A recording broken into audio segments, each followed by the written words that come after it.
இப்போ ராகி கேக் வந்து பனியாரக்கல்ல எப்படி செய்கிறதுன்னு பார்க்க போகிறோம். ஃபஸ்ட்டு வந்து 2 டீஸ்பூன் கொக்கோ பவுடர், அதுக்கப்புறம் வந்து ராகி மாவு, ஹாஃப் கேஜி ராகி மாவு, அதுக்கப்புறம் வந்து கொஞ்சம் ப்ரௌன் சுகர், கொஞ்சம் ராகி மாவு, அதுக்கப்புறம் கலக்கிக்கலாம். நல்லா ப்ரௌன் சுகர் அப்புறம் எல்லாம் போட்டு கலக்கினதுக்கப்புறம் நல்லா ரெடி ஆயிடும்.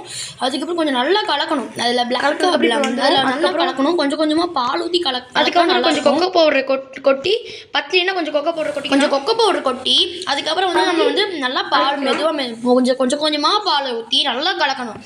கொஞ்சம் கொஞ்சமாக ஊற்றணும். இல்லைன்னா வந்து ரொம்ப அதிகமாக போயிடும். அது வந்து தோசை மாவு இது மாதிரி வர வரைக்கும் நம்ம வந்து கலக்கிட்டே இருக்கணும். அது சின்ன சின்ன கட்டி மாதிரிலாம் இருக்கக்கூடாது. அதுதான் மெயின் திங்.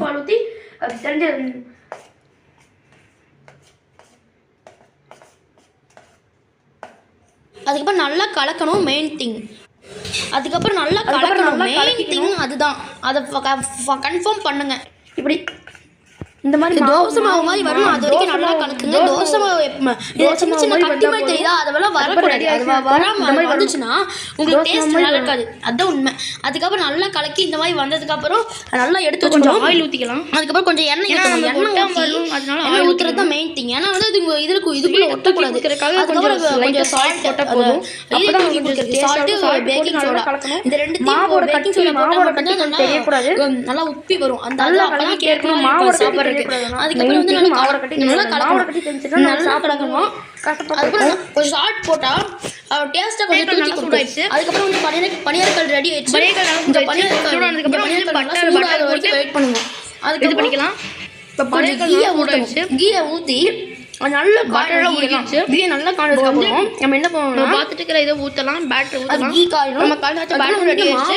மாவு எடுத்து ரெடியாக இருக்குது. மாவு எடுத்துக்கணும். மாவு ரெடியாக இருக்குது. ஊற்றணும். நல்லா காய்ச்சிருச்சு. ஊற்றும் போது தான் இப்போ ஊற்றுற ரெடியாக ஊற்றணும். ஊற்றுறா நல்லா இருக்கும். ஊற்றணும். கொஞ்சம் கொஞ்சமாக ஊற்றணும்.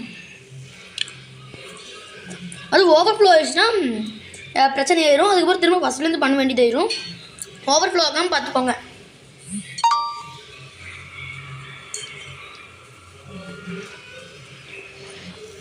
இதை பண்ணுறது ஓவனில் வச்சு பண்ணணுன்னா அதை சின்ன கப்பை வச்சு பண்ணிக்கலாம்.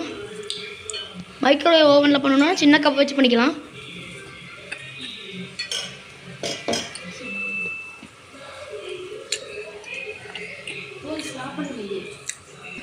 இதை மூடி வச்சு மூடினா வந்து இதாகிடும்.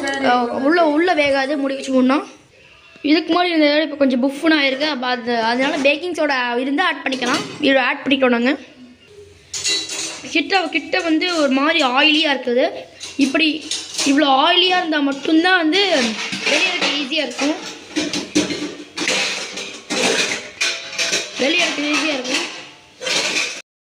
இப்போ திருப்பி கேர்ஃபுல்லாக திருப்பி போடணும். திருப்பி போட தான் மெயின் விஷயமே இருக்குது.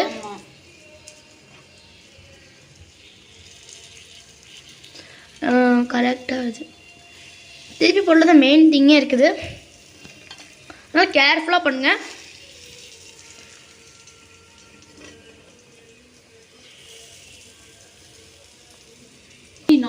கொஞ்சம் அதே நீங்கள் வந்து ஓவராக உள்ள தள்ளணும்னு நினச்சிங்கன்னா ஒரு மாதிரி தோசையாட்டம் மாறிடும்.